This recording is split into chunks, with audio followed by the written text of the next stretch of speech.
మరో వార్త. ఉస్మానియా యూనివర్సిటీని కాపాడండి, హైడ్రా కమిషనర్ రంగనాథ్కు ఓయూ స్టూడెంట్స్ వినతి. కబ్జాకు గురవుతున్న ఓయూ భూములు అన్యాక్రాంతం అయిపోతున్న ఏళ్ల నాటి భూమి. తొలుత 1600 ఎకరాల్లో ఉస్మానియా క్యాంపస్, నానాటికి కుచించుకుపోతున్న చదువుల భాండాగారం జాగా. ఓయూను ఆనుకొని ఉన్న డీడీ కాలనీ, అప్సిగూడ, తార్నాక, మణికేశ్వర్ నగర్. రాజకీయ పలుకుబడితో కబ్జా చేస్తున్న స్థానికులు, పట్టణట్లు వ్యవహరిస్తున్న అధికార యంత్రాంగం, హైడ్రా అధికారులు చర్యలు తీసుకోవాలని క్రైస్తవ జనసమితి ప్రెసిడెంట్ మాసారం ప్రేమ్ కుమార్ డిమాండ్ అంటూ ఒక వార్త వచ్చింది. ఇప్పుడు చెరువులు, కుంటలు ఇవన్నీ అయిపోయినాయి. ఇప్పుడు మనకి ఇంకొక వార్త, వీటి గురించి మనం పరిశోధన చేస్తే మనకు తెలిసింది ఏంటంటే ఓయూని కూడా మెల్లగా సైడ్ చేస్తున్నారంట. మెల్లమెల్లగా చుట్టుపక్కల అప్పుడు 1600 ఎకరాల్లో ఉండేదండి ఇది. ఇప్పుడు ఎంత ఉందో ఏంటో మనం అసలు దాని గురించి పూర్తి వివరాలు క్రైస్తవ జనసమితి ప్రెసిడెంట్ మాసారం ప్రేమ్ కుమార్ మనతో ఫోన్ లైన్లో ఉన్నారు. గుడ్ మార్నింగ్ అండి ప్రేమ్ కుమార్ గారు. గుడ్ మార్నింగ్ సార్, బాగున్నారా?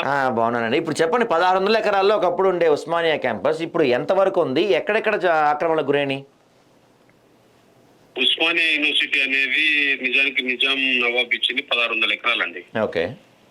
అది విద్యార్థుల భవిష్యత్తుకై భావితరాలు అవసరం ఉండాలి, ఎవరిని అడుక్కునే పరిస్థితి ఉండదు అని చెప్పి నిజాము దయదాల్చి 1600 ఎకరాలు ఇచ్చిండు.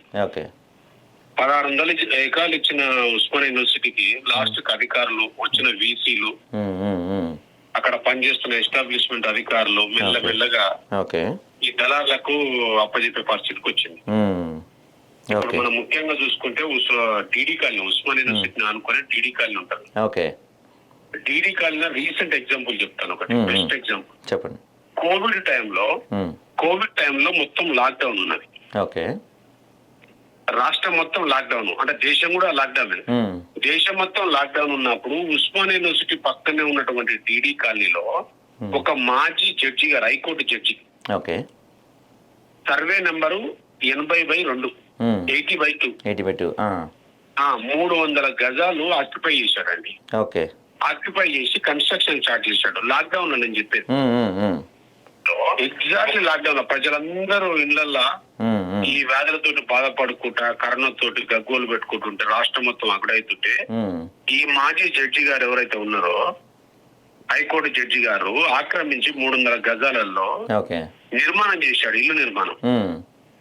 ఇల్లు నిర్మాణం చేస్తుంటే విద్యార్థి సంఘాలుగా ఉన్నటువంటి ఉస్మానియా యూనివర్సిటీ విద్యార్థి సంఘాలు కావచ్చు, అప్పుడున్న ప్రజా సంఘాలు కావచ్చు, అప్పుడున్న ఇప్పుడు ఎవరైతే కాంగ్రెస్ ప్రభుత్వంలో ప్రధానంగా మంత్రులు ఉన్నటువంటి బట్టి విక్రమార్క గారు, ఉత్తమ్ కుమార్ రెడ్డి, పొన్నం ప్రభాకర్, విహెచ్ హనుమంతరావు, ఎమ్మెల్సీ కోదండరాము, వీళ్ళందరూ స్వయంగా దాన్ని విజిట్ చేసి ఇది ఆక్రమణకు గురైంది, ఇది కబ్జాకు గురైంది, ఒక మాజీ జడ్జిగా ఉండి ఈ పని చేయడం తగదు అని చెప్పేసి ఆ రోజు ప్రెస్ మీట్ పెట్టి దీన్ని అడ్డుకున్నారు ఇప్పుడున్న ప్రజెంట్ మంత్రులు. ఈ మంత్రులకు క్లియర్ గా తెలుసండి 300 గజాలు ఆక్రమించారు అనేది. అప్పుడు టిఆర్ఎస్ ప్రభుత్వం ఉన్నప్పుడు, వీళ్ళు ఆపోజిషన్ లో ఉన్నప్పుడు వీళ్ళే వచ్చి అక్కడ ప్రొటెస్ట్ చేశారు. యాక్చువల్ గా మీరు ఆదాబోలు రాయకన్నా ముందే, ఆదాబోలు ఈ ప్రచురితం చేయకన్నా ముందే ఈ మంత్రులు చెప్పాల్సింది రేవంత్ రెడ్డి గారికి. మంత్రులు బిజీగా ఉన్నారు. ఏం కన్వెన్షన్ పక్కన పెడదాం సార్, కొద్దిసేపు మన పిల్లల భవిష్యత్తు నాశనం. లేదు, మంత్రులు ప్రభుత్వ అధికారులు బిజీగా ఉంటారు, వాళ్ళతో కాదు అవన్నీ. అపోజిషన్ ఉన్నప్పుడేమో ఫ్రీగా ఉంటారు, ఇప్పుడు బిజీగా ఉంటారు, రాగానే బాగా బిజీ అయిపోతారు. అంతే. ఆదాబు కానీ మేము మీడియా వాళ్ళు గుర్తు చేస్తేనే వీళ్ళకి గుర్తొస్తాయి. అవును, ఆదాబు ముందు పెట్టాల్సింది కాదు, ఈ స్టోరీ ముందు పెట్టాల్సింది. ప్రేమ్ కుమార్ క్రైస్తవ జనసమితి అధ్యక్షుడు ముందు కంప్లైంట్ పెట్టాల్సింది కాదు హైడ్రాకి. మొత్తం అంటే చెరువులు, కుంటలు అక్కడ నడుస్తుంటేనే వీళ్ళు ఇమ్మీడియట్లీ మంత్రులు ఎవరైతే వచ్చారో లాస్ట్ టిఆర్ఎస్ ప్రభుత్వం ఉన్నప్పుడు వీళ్ళు అపోజిషన్ లో ఉన్నారు, వీళ్ళే డిస్ట్రిబ్యూట్ చేసారు. వీళ్ళు చెప్పాలి రేవంత్ రెడ్డి గారు, సార్ వెనకన మనిషిని అయిపోయింది కదా, కొద్ది పక్కన పెట్టి కొద్దిసేపు మనం ఉస్మానియా భూములు కాపాడుకున్నాం సార్, ఇప్పటికే నాశనం అయిపోయింది, టిఆర్ఎస్ గవర్నమెంట్ మొత్తం నాశనం చేసిరని అప్పుడు మేమే చెప్పినాం సార్, మేమే ప్రత్యక్షంగా పోయి అక్కడ అడ్డుకున్నాం సార్, ఇది పద్ధతి కాదు సార్, మన భవిష్యత్తు. అసలు ఉస్మానియా చుట్టూత ఒక కంచె లాంటిది ఏం లేదండి? ఎంతవరకు దీనికి ఉంది ఏంటి అని ఒక లిమిట్ ఏం లేదా? ఇంత ముందుకు ఎప్పుడంటే నవనీత్ రావు వైస్ ఛాన్సలర్ గారు ఉన్నప్పుడు, నవనీత్ రావు ఉన్నప్పుడు కంచె వేశారండి. ఇట్లనే ఆక్రమణకు గురవుతుంది, కబ్జాకు గురవుతుంది. ఈ చుట్టుపక్కల ఉన్నటువంటి డీడీ కాలనీ కావచ్చు, అప్సిగూడ కావచ్చు, మాణికేశ్వర నగర్ కావచ్చు, తార్నాక కావచ్చు, ఈ చుట్టుపక్కల మొత్తం కబ్జాకు గురవుతుందని అప్పటి బీసీ ఆ నవనీత్ రావు గారు దీనికి అప్పటికి ప్రవారి కూడా కట్టిండు. ప్రవారి కూడా కట్టిన తర్వాత కూడా కబ్జా చేసింది మాజీ జడ్జి గారు. ఏది డీడీ కాలనీలో సర్వే నెంబర్ 80/2 లో కబ్జా చేసిన ప్రవారి గోడ తర్వాత.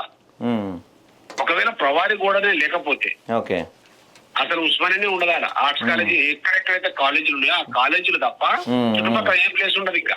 ఓకే. మళ్ళీ మీ ఉస్మానియా యూనివర్సిటీ నుంచి చాలా మంది కాదు మళ్ళీ ఉస్మానియా యూనివర్సిటీ నుంచి చాలా మంది ఎమ్మెల్యేలుగా ఉన్నారు, మంత్రులుగా కూడా ఉన్నారు. ప్రజెంట్ ఉన్న వాళ్ళు ఉన్నారు, గతంలో ఉన్నారు, ప్రభుత్వంలో ఉన్న వాళ్ళు ఉన్నారు, ప్రజెంట్ మంత్రులు ఉన్న వారు ఉన్నారు, ప్రజెంట్ మంత్రులు ఉన్నారు, 4 మంత్రులు ఉన్నారు. అవునవును. ఇప్పుడు సీతక్క కూడా ఉస్మానియా యూనివర్సిటీ స్టూడెంటే కదా. అవునవును. మరి మీరు వీళ్ళ దృష్టికి డాక్టరేట్ తీసుకుంది కదా. ఓకే, మరి వీళ్ళ దృష్టికి తీసుకెళ్లే ప్రయత్నం చేశారా ఈ మధ్య కాలంలో ఏమన్నా మీరు? మేము పెట్టామండి, ఆల్రెడీ కంప్లైంట్ పెట్టాము. మేము నేను అడిగేది అదే అడుగుతున్నాము. దాదాపు ఉస్మానియా యూనివర్సిటీ స్టూడెంట్స్, విద్యార్థులు వీళ్ళందరూ ముందు చెప్పాల్సిన అవసరం లేదు. గత ప్రభుత్వం ఉన్నప్పుడు ఇప్పుడు ప్రజెంట్ ఉన్న మంత్రులే అప్పుడు దీనికి గగ్గోలు పెట్టిరు ఉస్మానియా యూనివర్సిటీ ఆక్రమితలకు గురవుతుందని చెప్పి. వాళ్ళు చెప్పాలి అసలు యాక్చువల్ గా. మరి వాళ్ళు ఎందుకు బిజీ కూడా అనేది ఇక మరి భగవంతుని పిలవాలి. వాళ్ళు చాలా పనులు ఉన్నాయండి వాళ్ళకి.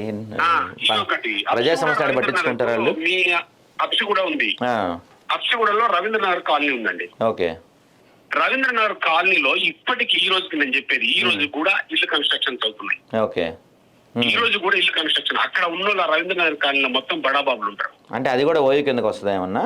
ఓయూ కిందనే రవీంద్రనగర్ కాలనీ సగం మొత్తం ఓయూ అండి. ఓకే. ఇప్పుడున్న మాజీ ఎమ్మెల్యేలు ఉన్నారు, ముచ్చిరెడ్డి, యాదగిరి రెడ్డి, వీళ్ళందరూ అదే లైన్ లో ఉన్నారు. Okay okay. అప్పుడు అక్కడ ఉన్న బడాబాబులు, బిజినెస్ మ్యాన్లు వీళ్ళందరూ కబ్జా చేసిన వాళ్ళే ఆ ఇండ్లని. Okay okay. ఏమనంటే వీళ్ళకున్న తెలివి ఏంటంటే వీళ్ళకున్న ఒక బక్వాస్ తెలివి ఏంటంటే కోర్టుకు వెళ్ళడం, ఆర్డర్ తెచ్చుకోవడం, కోర్టుకు వెళ్ళడం, స్టే ఆర్డర్ తెచ్చుకోవడం, ఇల్లు కన్స్ట్రక్షన్ చేస్తారు. ఇప్పుడు ఆపుతారు. ఇంకో 2 ఏళ్ళు అయింది అనుకో, ఇవాళ ఉన్న రేపు ఉన్నాడు కదా యూనివర్సిటీలో, ఇవాళ ఉన్న విద్యార్థి సంఘం నాకు రేపు ఉన్నాడు కదా, ఆయన పీజీ అయిపోతుంది, పీహెచ్డీ అయిపోతుంది, ఆయన బయటకు వెళ్ళిపోతాడు. మళ్ళీ కొత్తోడు వచ్చి దాన్ని అర్థం చేసుకునే చాలా టైం పడుతుంది. అట్లా ల్యాండ్ మొత్తం దాదాపు 300 ఎకరాలు కబ్జా గురైందండి. ఏంటి 1600 ఎకరాల్లో 300 ఎకరాలు పోయినట్టేనా ఇప్పుడు? 300 ఎకరాలు పోయినట్టే, మిగిలింది 1300 ఎకరాలు అంతే. 1300 ఎకరాలు ఉందో ఇంకా కబ్జా గురైందో తెలియదు ఇంకా. ఓకే, ఇది మీరు లెక్క వేసింది అఫీషియల్ గా, మనకి ప్రభుత్వ అధికారులు కొలతలు వేసింది అయితే కాదు. ఇప్పుడు మాణికేశ్వర నగర్ లో కాలనీ వాసులు ఉన్నారండి. ఎవరైతే అప్పుడు ఉస్మానియా యూనివర్సిటీ ఆర్ట్స్ కాలేజ్ నిర్మించిన ఎవరైతే మాణికేశ్వర నగర్ బస్తీ వాసులు ఉన్నారో వాళ్ళకు అట్లా ఉస్మానియా యూనివర్సిటీ కూడా కొంత సానుకూలంగా అంటే హ్యూమానిటీ గ్రౌండ్ లో వాళ్ళకి ఇచ్చేసింది కొంత ల్యాండ్. Okay okay. దాన్ని అడ్డం పెట్టుకొని ఇప్పుడు మొత్తం లాక్కుంటూ వచ్చారు, కాలనీ మొత్తం ఆక్యుపై చేశారు. ఇప్పుడు అసలు ఇంకొక ఎగ్జాంపుల్ ఏంటంటే ఆర్టీసీ హాస్పిటల్ ఉంది కదండి తార్నాకలో, ఆర్టీసీ హాస్పిటల్ అనేది ఉస్మానియా యూనివర్సిటీ ల్యాండ్ లీజ్ కి ఇచ్చింది. ఓకే, ఆ హాస్పిటల్ కి లీజ్ కి ఇచ్చింది ఉస్మానియా యూనివర్సిటీ. అది హైలైట్ గా ఇప్పుడు ఆర్టీసీ హాస్పిటల్స్ కు అధికారులకు మరి ఎవరు సలహాలు ఇచ్చారో దుర్మార్గం. మన ఉస్మానియా యూనివర్సిటీలో ఉన్నటువంటి అధికారులు ఏ అధికారులు మరి తప్పుడు ఆలోచన ఇచ్చారో కానీ వాడు లీజ్ అయిపోయింది, లీజ్ అంతా పక్కన పెట్టాడు, వాడు కోర్టుకు వెళ్ళి ఆర్డర్ తెచ్చుకోడు, మొత్తం ఇప్పుడు ఆ ల్యాండ్ నాదంటున్నాడు, సొంతంగా రిజిస్ట్రేషన్ చేసుకున్నాడు ఆర్టీసీ హాస్పిటల్.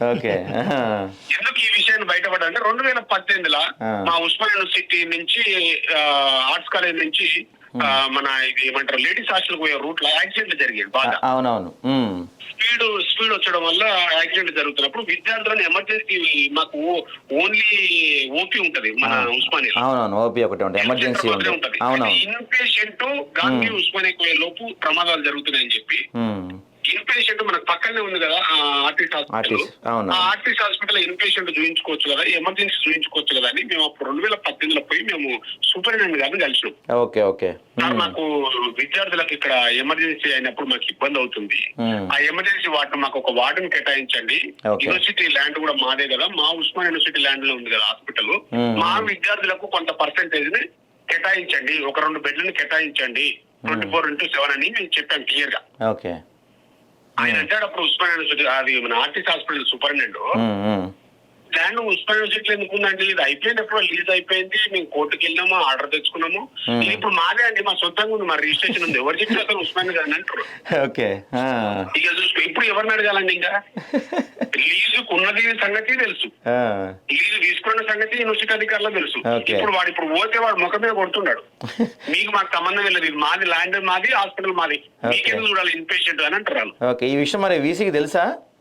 వీసీకి తెలుసు, అధికారులకు ఎస్టాబ్లిష్మెంట్ ఆఫీసర్లకు తెలుసు. ఇంతకుముందుకు 2018 నుంచి 2020 వరకు అంటే 20 వరకు ఒక ఆయన ఎస్టాబ్లిష్మెంట్ ఆఫీసర్ ఉన్నాడు ఒక ఆయన. ఓకే. ఈయన మొత్తం ఈయన ల్యాండ్లు కబ్జా గురి అవుతున్నాయా, ఈ ల్యాండ్లు అక్కడేం జరుగుతుంది, ఇక్కడేం జరుగుతుంది, ఎక్కడ అక్రమ కట్టడాలు జరుగుతున్నాయి, ల్యాండ్లు భూములు కాపాడే పని ఈయనది. Okay okay. ఈయన ల్యాండ్లు కాపాడే పనిలో రవీంద్రనాథ్ కాలనీకి తార్నాక పోతే అక్కడ రౌడీలను పెట్టి ఓకే బౌన్సర్లను పెట్టి బెదిరింపులు వచ్చినాయి. ఓకే. బిడ్డ నువ్వు మళ్ళీ ఇంకొకసారి ఇక్కడికి వస్తే నువ్వు ఉండవు, నీ పిల్లలు అని చెప్పినట్ట. నా ఆఫీసర్ చెప్పింది నాకు స్వయంగా, ఇట్లా బెదిరింపులు వస్తున్నాయి అబ్బాయి, ఇది ఏం అర్థం కావట్లేదు. ఇప్పుడు లేరా? ఇప్పుడు ఆఫీసర్ లేరా అండి? ఇప్పుడు లేరండి. ఓకే. ఇప్పుడు మరి ఆ శాఖ వదిలేసారా? ఇంకా మళ్ళీ ఎవరన్నా పెట్టారా? వదిలేశారు. వచ్చారు, ఎవరు వచ్చినా కూడా చేసేది ఏం లేదండి. ఓకే. కాపాడినట్టుగా ఇంతవరకు లేదు చరిత్ర. Okay okay. దీన్ని ఆక్యుపై చేసి దీన్ని ఆపిస్తున్నాము, దీన్ని కాపాడడం అనేది లేదు. Okay okay. ఇప్పుడు ఏదైతే డీడీ కాలనీ సర్వే నెంబర్ 80/2 లో ఉన్న 300 గజాలు ఆక్రమించారో దాన్ని ఎవరు విద్యార్థి సంఘాలు అందరూ వచ్చి కంప్లైంట్ పెట్టిన తర్వాత ఆ పునాది వేసినప్పుడు ఆపిరండి అంతే. Okay okay. ఎవరైతే విద్యార్థి సంఘాలు అప్పుడున్న విద్యార్థి సంఘాలు అప్పుడు పోయి గొడవ చేస్తే వాళ్ళ మీద కేసులు వేసిన పోలీసులు. ఓకే. ఇప్పటికీ ఆ కేసులలో ఉన్నారు వాళ్ళు. అదే అదే. ఆక్రమిస్తున్నారని పోయి అడ్డుకున్నందుకు వాళ్ళ మీద కేసులు పెట్టారు. Okay okay. ఆ జడ్జి గారి భార్య పోయేమో ఇది మాది ల్యాండ్ అని చెప్పి అంబర్పేట పిఎస్ లా కేసు పెడుతుంది. ఓకే. ఈ అధికారులకు పొంతన లేకుండా, అధికారుల సపోర్ట్ లేకుండా, అధికారుల అన్నదండ లేకుండా ఇవన్నీ జరుగుతాయండి. అంతే కదా. ఇంత ఘోరం ఉంటుందా? అదే అదే. ఇప్పుడు రవీంద్రనగర్ కాలనీ అప్స్ కూడా మీ పక్కనే, మీ ఆఫీస్ పక్కనే ఇప్పటికీ కన్స్ట్రక్షన్ జరుగుతుంది. ఈ రోజుకి నేను చెప్పేది ఓకే ఓకే. ఆ కన్స్ట్రక్షన్ వాడు ఒక రోజు పునాది వేస్తాడు, ఒక రోజు ఇసుక తీసుకొస్తాడు, ఒక 10 రోజుల తర్వాత సిమెంట్ తెస్తాడు, ఒక నెల తర్వాత కాంక్రీట్ తెస్తాడు. ఇల్లు కన్స్ట్రక్షన్ 2-3 ఏళ్ళు పడుతుంది. కాదండి, ఇవన్నీ మన అధికారులకు కనపడవు వాళ్ళు, ఎందుకంటే అధికారులకు తెలుసండి, తెలుసు కానీ కనపడవు వాళ్ళు. దాదాపు వాళ్ళు బిజీగా ఉంటారు కొంతమంది అధికారులు. అందరూ అంటే కొంతమంది మంచి వాళ్ళు ఉంటారు కానీ మిగతా అధికారులు అందరూ వాళ్ళ వాళ్ళ పనుల్లో ఉంటారు. ప్రజల సమస్యలు పట్టించుకుంటారు చెప్పండి మీరు? ఇంకా అమాయకంగా ఉన్నారు. అసలు ఇంకా విచిత్రం ఏంటంటే ప్రతి విద్యార్థి సంఘాలండి, like AISF, SFI, ABVP, PDS, కుల సంఘాలు, ఎంఆర్పిఎస్ నాయకులు 100 సంఘాలండి ఓకే ధర్నాలు పెట్టారు. 100 సంఘాలు ధర్నాలు పెట్టారు ఈ రోజుకి. ఓకే. యూనివర్సిటీలో ఉన్న ప్రతి సంఘం, ప్రతి లీడర్, విద్యార్థి నాయకులు ప్రతి ఒక్కరు ఇప్పటికీ దాన్ని అడ్డుకుంటూనే ఉన్నారు రవీంద్రనాథ్ కాలనీలో. ఏం జరుగుతుంది అంటే నాకు అర్థం కాదు. ఈ స్వాగత్ గ్రాండ్ ఉంది, స్వాగత్ గ్రాండ్ హోటల్ ఉంది, సుప్రభాత్ హోటల్ ఉంది, అవన్నీ అక్రమం గురేదే కదా, అవన్నీ కబ్జాలే ఉన్నాయి కదా. ఓకే. వీటిని తీయమని చెప్పండి. 300 ఎకరాలు కదా, మొత్తం బయటికి తీయమని చెప్పండి. ఎవడు స్టే ఆర్డర్లు తెచ్చుకుని దొంగలు ఇల్లు అన్నాయి. ప్రతి ఒక్కరికి వచ్చిన తెలివి ఏంటంటే వెళ్ళడము, 2 లక్షలు 3 లక్షలు పెట్టడం, స్టే ఆర్డర్ తెచ్చుకోవడం, కోర్టును తప్పుదో పట్టించడం, కోర్టుకు తప్పుడు పత్రాలు సమర్పించడం, దొంగగా స్టే ఆర్డర్లు తెచ్చుకొని ముందర పెట్టించి భయపెట్టించి కన్స్ట్రక్షన్ చేసుకోవడం. కోర్టుకు కూడా తెలియదు కదండి, కోర్టు చూడదు కదా స్వయంగా. వీళ్ళు ఇచ్చిన పత్రాలు నకిలీ పత్రాలు సృష్టిస్తారు. అలాంటి కేటుగాళ్ళు ఉన్న సంగతి కోర్టు కూడా తెలియదు. ఆఫీసర్లు దొంగలు అయిపోయారు, బడాబాబులు దొంగలు అయిపోయారు. ఇద్దరు కుమ్మక్కైనప్పుడు కోర్టు ఏం చేస్తుంది? తప్పుడు పత్రాలు సృష్టించి ముందర పెడతారు, అంతే అంతే ఆర్డర్ ఇచ్చేస్తుంది. కోర్టుకి ఏం తెలుసు? అవునవునండి. ఇలాంటి అధికారులు ఇప్పటికీ మన ఓయి ల్యాండ్స్లలో ఈ రవీంద్రనాథ్ కాలనీలో కొంతమంది మన యూనివర్సిటీ ప్రొఫెసర్లు కూడా ఉన్నాయి. యూనివర్సిటీ ప్రొఫెసర్లది ల్యాండ్ కబ్జా గురి చేశారు. ఎంత బాధాకరం అంటే చూడండి. అంతే కదా మరి. అందుకే ఈ కుంటలు, ఈ చెరువులు ఇవన్నీ ఒక ఎత్తు అయితే మెయిన్ గా ఏంటంటే ఉస్మానియా యూనివర్సిటీని కాపాడుకోవాల్సిన బాధ్యత ఇప్పుడు ఉంది. ఖచ్చితంగా దీని గురించి మేము ఖచ్చితంగా ఆదాబ్ న్యూస్ ద్వారా దీని గురించి ప్రభుత్వం దృష్టికి, అధికారుల దృష్టికి తీసుకెళ్తాము. ఊరికే ఒక వార్త వేసో లేకపోతే ఒక స్టోరీ వేసో దీన్ని ఇక్కడతో ఎండ్ చేయము. ఖచ్చితంగా దీని ప్రభుత్వ అధికారులు చలనం వచ్చే వరకు ఆదాబ్ న్యూస్ లో దీని గురించి ప్రభుత్వ అధికారుల కన్నా మొట్టమొదటిగా దీని మీద స్పందించాలి. బట్టి విక్రమార్క గారు, ఉప ముఖ్యమంత్రి గారు, ఉత్తమ్ కుమార్ రెడ్డి గారు మంత్రి గారు, పొన్నం ప్రభాకర్ మంత్రి, సీతక్క మంత్రి, ఎమ్మెల్సీ కోదండరాం గారు, సిపిఐ అప్పుడున్న సిపిఐ చాడా వెంకరెడ్డి, ఇప్పుడున్న ఆయన కులమైన సాంబారు, వీళ్ళందరూ స్పందించాల్సిన అవసరం ఉంది. దీని మీద మొట్టమొదటి మాట్లాడాలి వీళ్ళే. అప్పుడంటే అపోజిషన్ లో ఉన్నారు, అప్పుడు టిఆర్ఎస్ ప్రభుత్వమే దుమ్మెత్తి పోసిరు. ఇప్పుడు ప్రజెంట్ మంత్రులే కదండి, వీళ్ళదే కదా ప్రభుత్వం, వీళ్ళ దగ్గరనే ఉంది కదా హైడ్రా. ఇప్పుడు వీళ్ళ చేతుల్లోనే ఉందా, వీళ్ళే కదా కాపాడుతారు. వీళ్ళని రమ్మని చెప్పండి, ఉస్మానియాకి ఒక నోటీస్ ఇచ్చేయమని చెప్పండి. త్వరలో మేము దీన్ని రికవరీ చేయబోతున్నామని చెప్పి అందరికి నోటీసులు ఇచ్చేయండి కబ్జా గురైన. సో దీని గురించి ఆదాబ్ న్యూస్లో వరుస కథనాలు ప్రచురిస్తాము. ఏదేమైనా అంటే ఇలాంటి ఒక అంశాన్ని ప్రభుత్వం ముందుకు కానీ ప్రజల ముందుకు తీసుకోవాలంటే ఎంతో ధైర్యం ఉండాలి. ఆదాబ్ న్యూస్ ఖచ్చితంగా ఎంతో ధైర్యంతో దీన్ని మీ ముందుకు తీసుకొచ్చింది. ఎందుకంటే మనం ఇప్పుడు చూస్తున్నాం చెరువులు లేకపోతే మిగతా కబ్జా గురవుతున్న వార్తలు చూస్తున్నాం. కానీ హైదరాబాద్ రాష్ట్ర రాజధాని నడిబొడ్డున హైదరాబాద్కి ఒక గుండెకాయలా చెప్పే ఓయూ కూడా కబ్జాకు గురైపోతుందంటే మాత్రం నిజంగా ఒక షాకింగ్ విషయంగానే చెప్పచ్చు. దిక్సూచండి ఉస్మాన్ యూనివర్సిటీ, ప్రపంచానికే దిక్సూచి. లక్షల మంది విద్యార్థులను మేధావులను తయారు చేసింది. అదే ఎంతో మంది సీఈఓలు అయ్యారు, ఎంతో మంది డాక్టర్లు అయ్యారు, ఎంతో మంది ఇంజనీర్స్ అయ్యారు, ఎంతో మంది కలెక్టర్స్ అయ్యారు, ఐపీఎస్ ఐఏఎస్ మినిస్టర్లు, ఇప్పుడున్న రంగనాథ్ గారు కూడా ఓయిలో చదివిరండి. అవును, ఇప్పుడున్న రంగనాథ్ గారు కమిషనర్ గారు కూడా ఓయిలోనే చదివారు. ఓకే, రంగనాథ్ గారు కూడా ఈ పాయింట్ దృష్టికి తీసుకెళ్ళండి. ఓకే ఓకే అండి, తప్పకుండా ఆయన కూడా స్టూడెంటే, మాజీ స్టూడెంటే. తప్పకుండా దీన్ని మేము ప్రభుత్వం దృష్టికి తీసుకెళ్తాము. థ్యాంక్స్ ఫర్ అప్డేట్స్ అండి. ఓకే అండి, థ్యాంక్ యూ. సో ఇది ప్రేమ్ గారు చెప్తున్నారు. దాదాపుగా 300 ఎకరాల పైచిలుకు ప్రాంతమే కబ్జాకు గురైపోయింది అనే అంశం మనకు వినపడుతుంది. సో మనోళ్ళు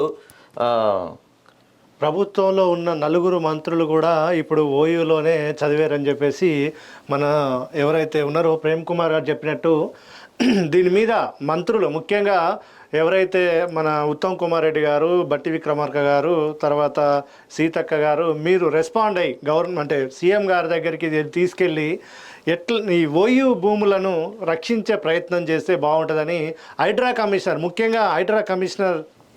సో నిజంగా ఎందుకంటే ఇప్పుడు మనం అందరం ఆడుకుంటున్న హైడ్రా కమిషనర్ రంగనాథ్ కూడా యూనివర్సిటీకి సంబంధించిన వాళ్ళే అంట. దీనిపైన చర్యలు తీసుకొని ముందుకు తీసుకెళ్తే బాగుంటుందని కోరుకుంటున్నాము.